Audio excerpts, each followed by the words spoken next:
That part.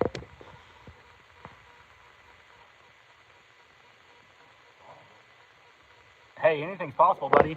All right, so sorry about that, guys. I had a phone call come in. I'm on my iPhone. I don't have a dedicated iPhone for YouTube yet. Okay, so this is a 57 MGA. Picked it up in Maryland. It came from Colorado. The family inherited it from the grandparents, and the family lived in Maryland. The grandparents lived in Denver. It had studded snow tires on it when I bought it. It sat up for about 45 years. It's a 57, so it's almost 70 years old. And I'm driving this 2,500 miles one way to Monterey, California for Monterey Car Week. Josh is here helping me get it ready.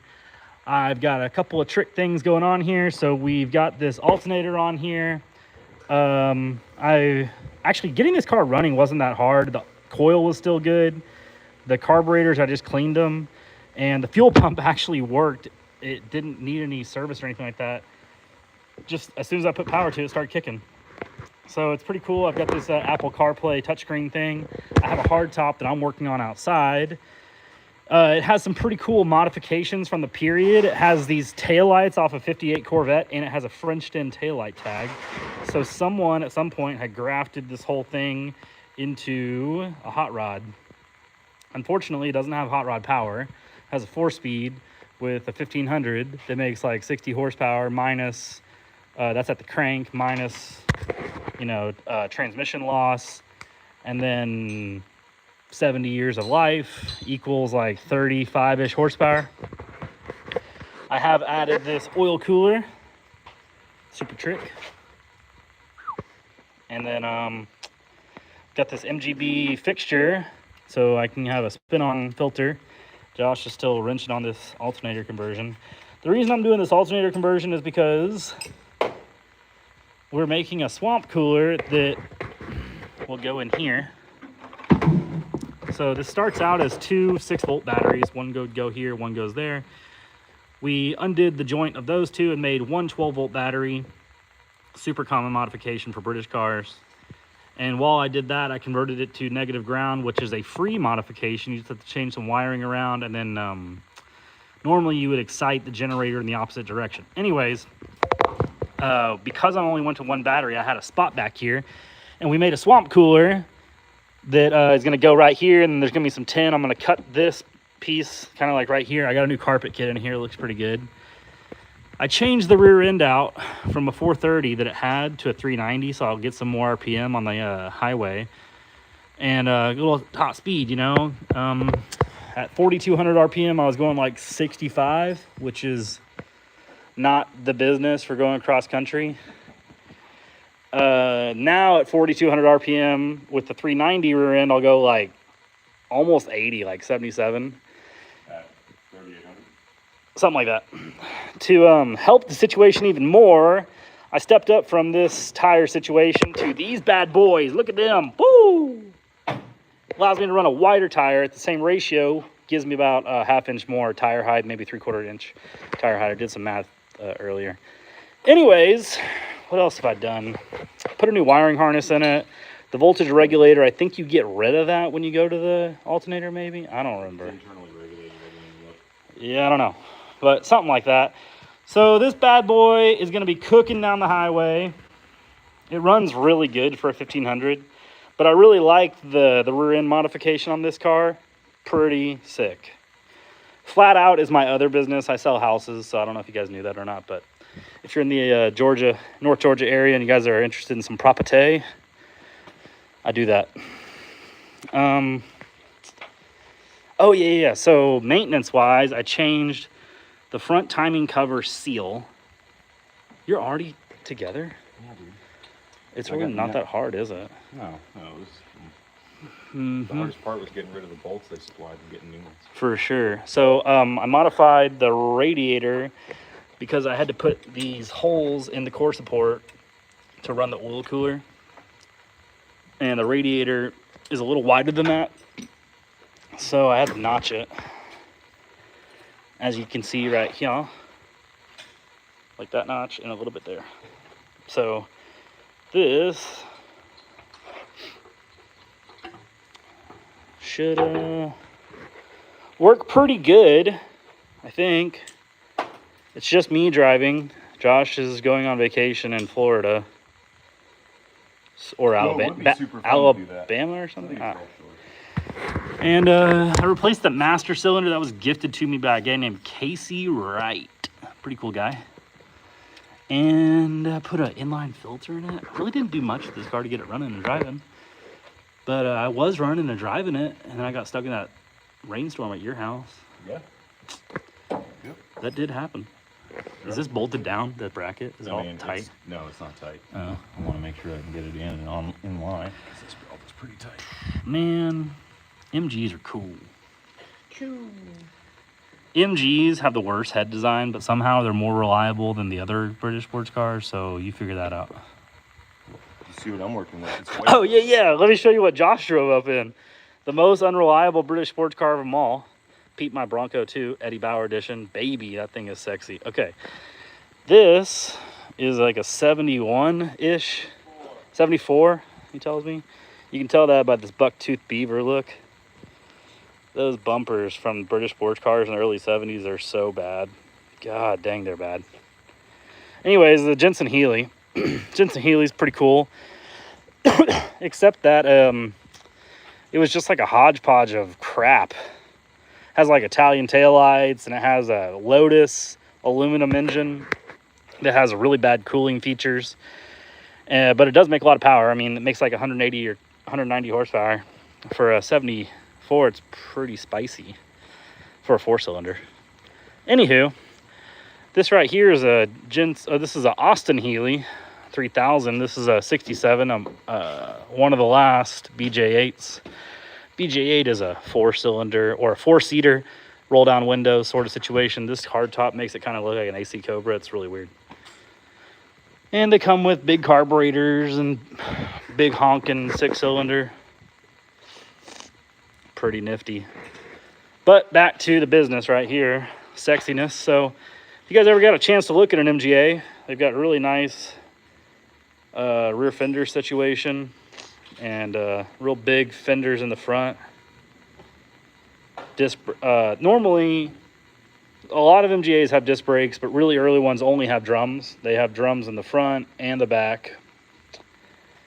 And what do we plan to do the rest of the time? I've got this guy, which I picked up with the hard top. I'm going to show you the hard top in just a second.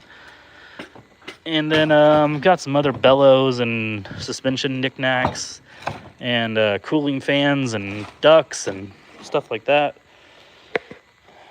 What do you think? You gonna do the wiring? I mean, yeah, absolutely. I didn't know if Neil was gonna do it or I was gonna do it. You know, but it's installed. Belt lines up. But do I need to? And the steering rack's back in. Yeah, rack's back in. And trying to remember what's next. Is there anything else that's important? Had what shocks on there? Well, shocks can be. You want to do the radiator, and then do the shocks.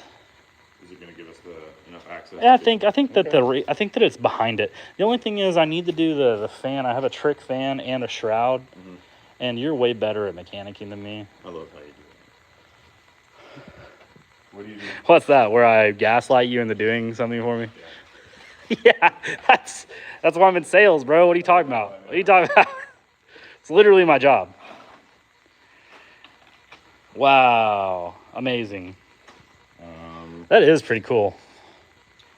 Look at it. You know how much this is? Take a guess. $225. $225? No, this is MG. This isn't Triumph or Jensen Healy shit.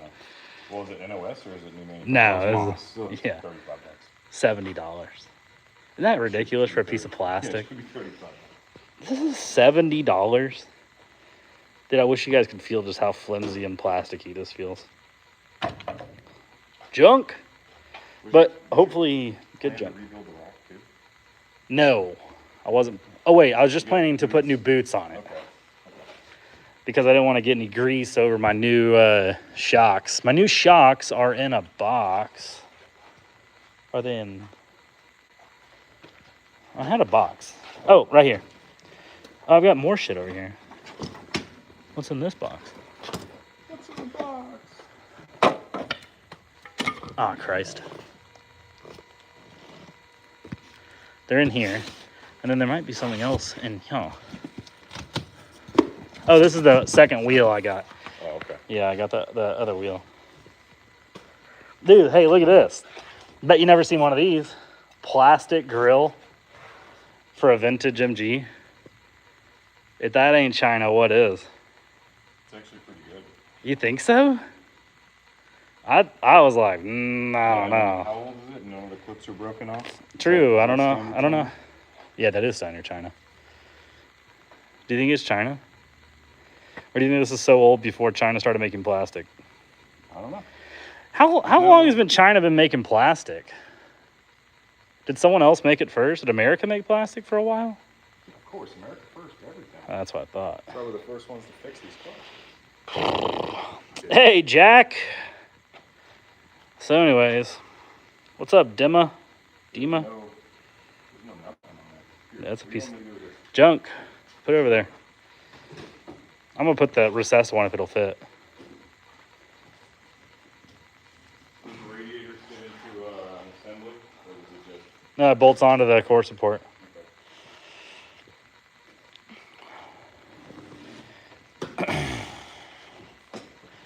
Have I ever shown you the seat belts that were in this?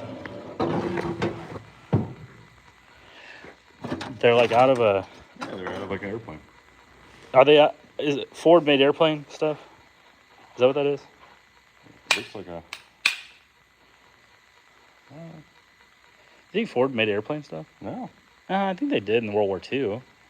Think that's what it is? Oh, yeah, maybe out of like a GP. Like Ford General Purpose. Oh, or it could be out of a bomber or something. Didn't Ford make bombers? I have no idea.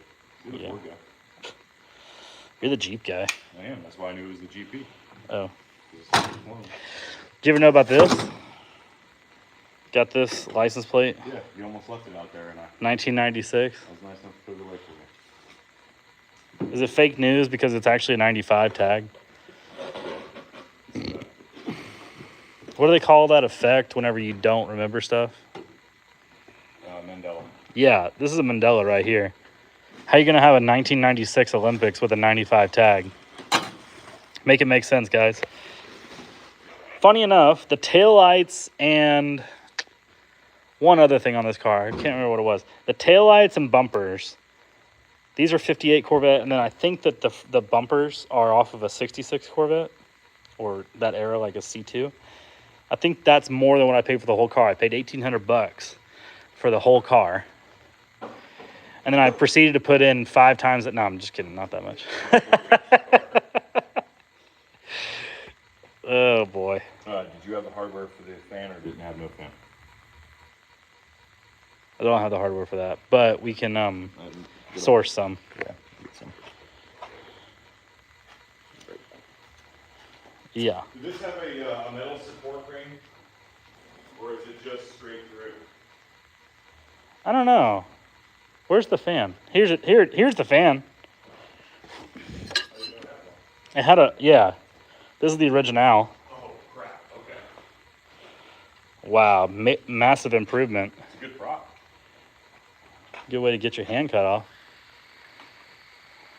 Yeah, But with only 35 horsepower, that's cool. you might be able to stop it. This is way lighter than that. You just gained 5 horsepower. Probably. Yeah, look at that little rink-a-dink piece of junk. It's pretty amazing that all these parts, I drove this car about 4,000 miles before we tore it down to start the prep. So the purpose of all this is that I'm driving to Monterey, California for Car Week. I've already entered it in one show there. The it's the Concours des Lemons, which is like it's like the 24 hours of lemons. The garbage car awards? Yeah, garbage car. Are these them? No, they're quarter 28s. Oh. Is it these? Maybe. There's Well, four they seem of them. long.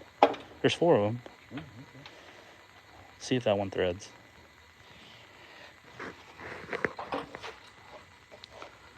It threads.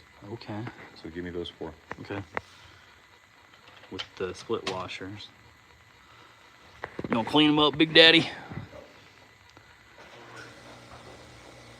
If Neil ends up seeing this, I know you don't want me doing that, but it's out of my control. Josh is taking the wheel on this, buddy. The wire wheel can destroy the threads. Heard that before. So anyways, yeah, I like this car. It's very nice. I put this new rear end in there, and then I greased up the drive shaft. The U-joints are still good, so I think I'm good. Pretty cool. Let me know down below if you guys want us to talk about anything, and I will come back on here after I see your comments. Thanks, guys.